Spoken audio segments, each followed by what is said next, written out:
Hi, my name is Adam Cortell, and in this 6-minute video, I'll show you how to program and mount this 2-station hose end irrigation timer.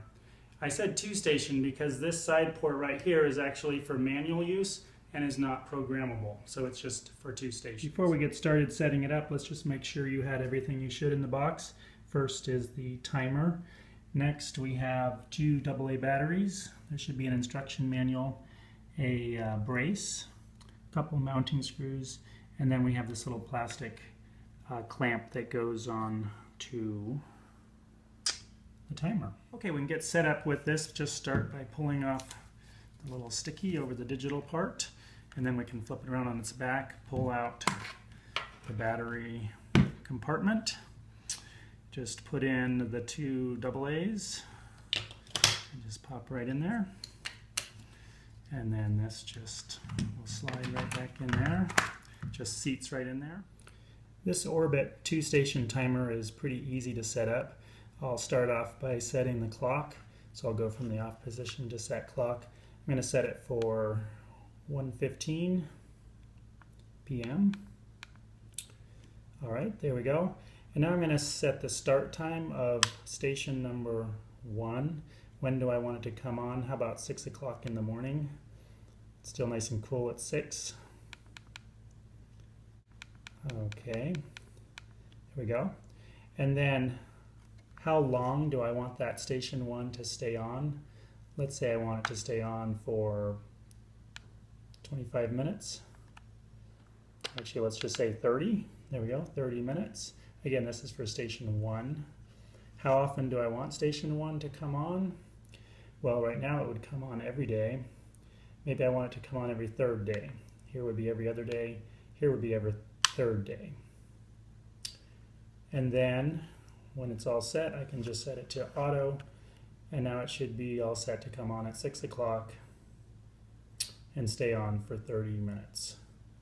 Next, I could do the same thing for station 2. So right now it's still station 1. If I use this little arrow right here, it'll jump to station 2. Let's say I want that start time to be at 6:30. And I would just go ahead and go through all these again to set them for station 2. Just be careful that you always make sure that station 2 is showing if that's what you want, because it'll often jump back to station 1. See, again, here it jumps to station 1, so make sure you go to station 2, otherwise you're just going to be changing station 1. There are a couple other handy features you can use. One is to set it on a manual mode. Let's say your plants were just kind of drying out, it had been really hot, and you wanted to give them an extra dose of water. You could push the manual button and then set station 1. You could say you wanted it to come on for maybe 20 minutes. And this it'll then come on for 20 minutes and stop. But to get out of the manual mode, you would need to go back and click off and back to auto. There is also a rain delay feature. If it rains and you want to delay the cycle from coming on for a while, you can push plus. You can go to a 24-hour rain delay, 48 or 72. Let's just set it for 48. And then it'll start flashing how long until it comes back on again.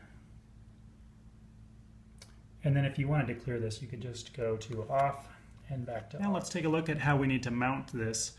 It's important that it's mounted securely so that if you have a dog, it doesn't run into the hose and put pressure on this and snap this off, or maybe if you run into something or trip on the hose. So the first thing that goes is this little plastic clip goes on here, and then you can take the metal bracket, take the flat side, and take this little bolt, thread it through there, and put the nut on. I'm just going to do it finger tight right now, and then we can go outside and see how it can mount up against the side of the fence. Now here we are outside where I'm going to set up the timer. I didn't actually want to put it right here on my hose spigot, so I got a splitter and I ran a section of hose over here to where the timer will be set up. This black piece right here is a pressure reducer. It's 25 to 30 pounds, so that way I won't have too much pressure coming out of the timer for my drip lines. Everything going in will be right around 25 to 30 pounds of pressure. I did put a little block, I had a scrap block, and I put it back here against the fence post mounted on there just to give this a little bit more support. And now here's my bracket down here, and it will get screwed on right here, and that will hopefully give it good support.